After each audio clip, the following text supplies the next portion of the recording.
Mirëmbrëma, po takohemi sërish me lajmet orës 23 në RTK. Dogana e Kosovës ka konfiskuar rreth 1 milion euro të padeklaruara në pikën e kalimit kufitar në Merdar gjatë kontrollit të një automjeti i cili po vinte nga Serbia.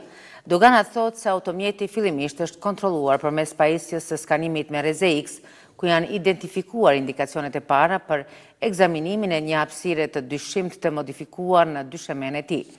Ndjekim deklaratën e zëdhënësit të doganës së Kosovës, Adriatik Stavileci.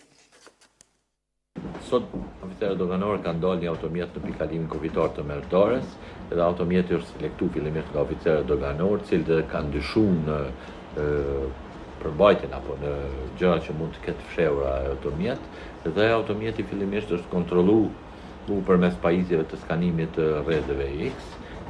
Duhet të theksoj se këtë automjet është donacion nga Shtetet e Bashkuara të Amerikës, cilët i falenderojmë njëkohësisht për këtë automjet. Edhe pas indikacioneve të para që në automjet mund të ketë gjëra të fshehura apo diçka të fshehur, dogana së bashku me policinë e Kosovës kanë ushtruar kontroll të detajuar në këtë automjet. Edhe në gjatë kontrollit të detajuar janë gjetur mbi 1 milion euro, derisa 3 persona që kanë qenë në këtë automjet për momentin janë duke u intervistuar dhe në bazë vendimit të prokurorit pritet të shihet që çka do të ndodhë më tutje.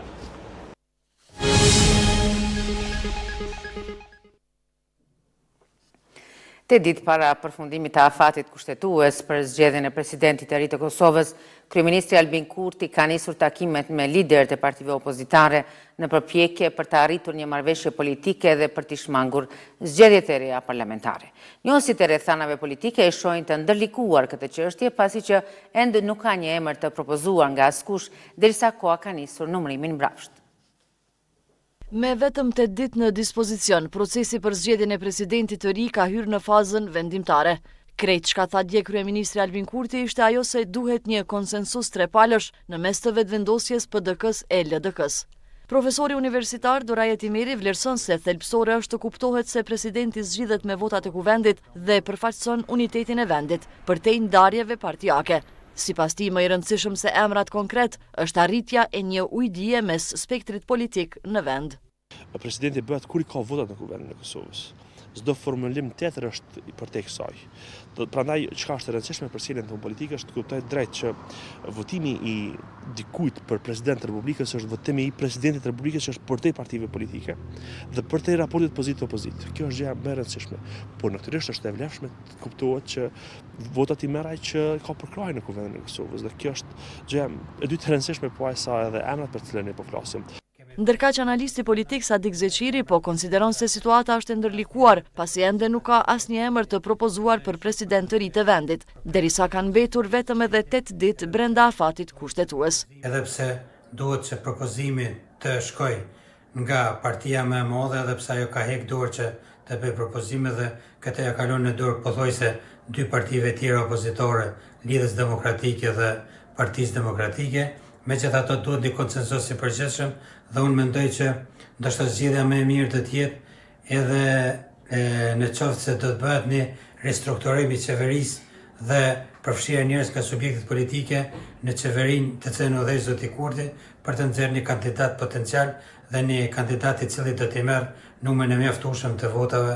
Sipas kushtetues, në 2 raundet e para për zgjedhjen e presidentit nevojiten 80 vota nga 120 deputet, ndërsa në raundin e tretë mjaftojnë 61 vota. Çdo kandidat duhet të sigurojë të paktën 30 nënshkrime për të hyrë në garë. Mandati i presidentes përfundon në fillim të prillit, ndërsa presidenti i ri duhet të zgjidhet deri më 4 mars. Në të kundërtën, vendi rrezikon të hyjë në një krizë të re politike. Kryeministri Albin Kurti priti në një takim të përbashkët ambasadorët dhe përfaqësuesit diplomatik të akredituar në Republikën e Kosovës. Ky ishte takimi i dytë i këtij formati që nga fillimi i zbatimit gradual të ligjit për të huajt dhe atij për automjetet më 15 janar 2026. Kurti informoi të pranishmit për angazhimin e Ministrisë së Brendshme në fushatën informuese dhe aktivitetet tjera me qëllim që zbatimi i plot i ligjeve nga 15 marsi 2026 të paraprihet nga informimi sakt dhe i duhur për të gjithë të huajt lidhur me të drejtat dhe përgjegjësitë e tyre. Ministri i Punëve të Jashtme dhe Diasporës Glauko Njufca është takuar në Vjenë me ministrën federale për çështje evropiane dhe ndërkombëtare të Austrisë Bite Meinel Reisinger. Në takim u diskutua thellimi i marrëdhënieve bilaterale ndërmjet të dyja vendeve, avancimi i integrimit evropian të Kosovës si dhe bashkëpunimi në funksion të stabilitetit rajonal. Ministri Konjufca theksoi rëndësinë e mbështetjes së Austrisë për pranimin e aplikimit të Kosovës për antarësim në Bashkimin Evropian, dhënien e statusit të vendit kandidat dhe hapjen sa më të shpejtë të negociatave për antarësim.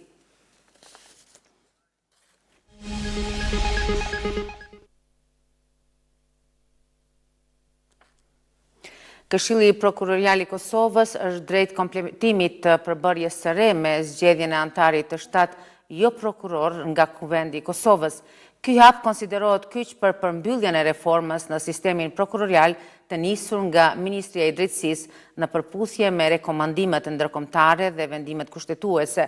Institucionet vlerësojnë se kompletimi i përbërjes do të forcojë llogaridhënien dhe standardet profesionale. Genc Nimoni, zëvendës ministër i Drejtësisë, ditë më parë ka deklaruar se konflikti i interesit dhe grupet e brendshme kanë pamundsuar funksionalitetin e plotë të sistemit, duke shtuar se reforma pritet të përmbyllet me antarin jo prokuror. Ndërsa Gazim Shala nga Instituti i Kosovës për Drejtësi ka thënë se Këshilli Prokurorial duhet të certifikojë edhe rezultatin e një nëntori të vitit të kaluar për përzgjedhjen e një antari në KPK në mënyrë që të jetësohet vullneti i prokurorëve.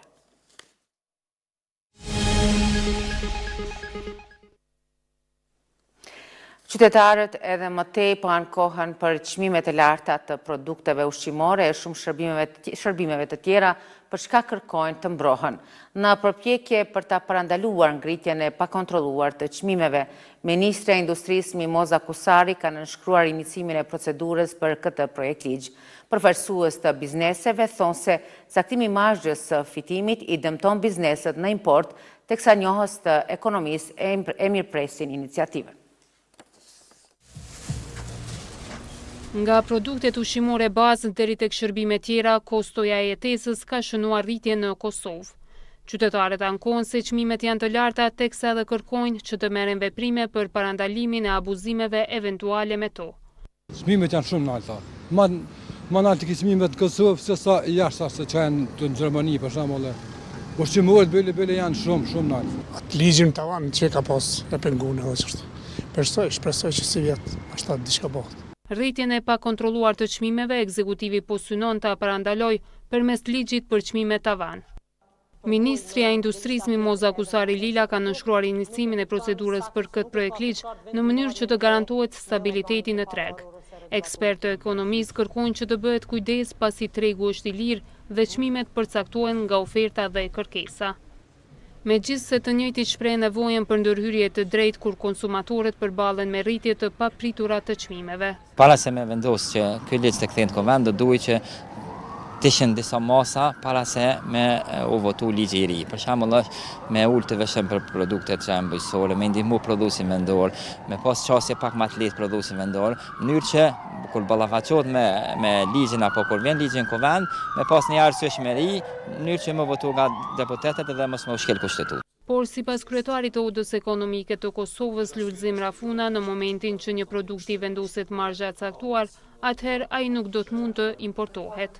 Rafuna potencoi se janë duke pritur propozimin konkret të ministrisë për ta shqyrtuar të njëjtin.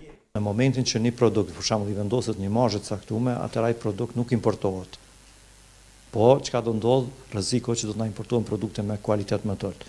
Për këtë arsye, ne u dakordu me ministrin që të ulemi gjithë së bashku dhe të shohim se cilat janë mundësitë dhe cilat janë propozimet zyrtare konkrete që ndihmojnë për ulje të inflacionit. Kuvendi i Kosovës pati miratuar ligjin për çmimet tavan, por i njëjti ishte shpallur në 2023 i pavlefshëm nga gjykata kushtetuese. Rruga Femilla Drovci në kryeqytet afër QKK-s është në gjendje të rënduar. Ngasit po kërkojnë një intervenim të menjëhershëm, derisa nga komuna thënë se intervenimi nis në mars.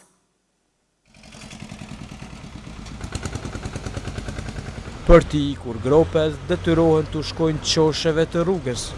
por jo çdo herë mund t'i ikin. Rruga Femi Ladrovci në kryeqytet është ndër me të frekuentuarat. Shto faktin që afer është edhe qendra klinike universitare e Kosovës. E qarkullimi i veturave nuk është i vogël, por gjendja në të cilën është kjo rrugë lë për të dëshiruar, pasi një pjesë e saj është e dëmtuar. E ata që e frekuentojnë këtë rrugë kërkojnë intervenim të menjëhershëm. Dëmtuar shumë është të dëmtuar. Vozitësit po ankohen edhe për tollovi në këtë rrugë. Tollovi e madhe, duhet mi rregullu sa më parë. Vozitësit vlerësojnë se në këtë rrugë duhet të ndërhyjet e të merren masa. Po çau du më morës pa më errët. Se kjo rrugë është e rënduar e thonë edhe nga komuna e Prishtinës.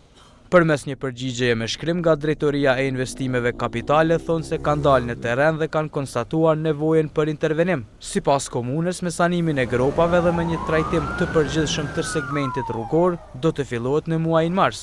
Derisa edhe sa përket rrugëve të tjera të dëmtuara në Prishtinë, nga komuna kanë thënë se sa po të ketë ngritje të temperaturave do të nisin intervenimet.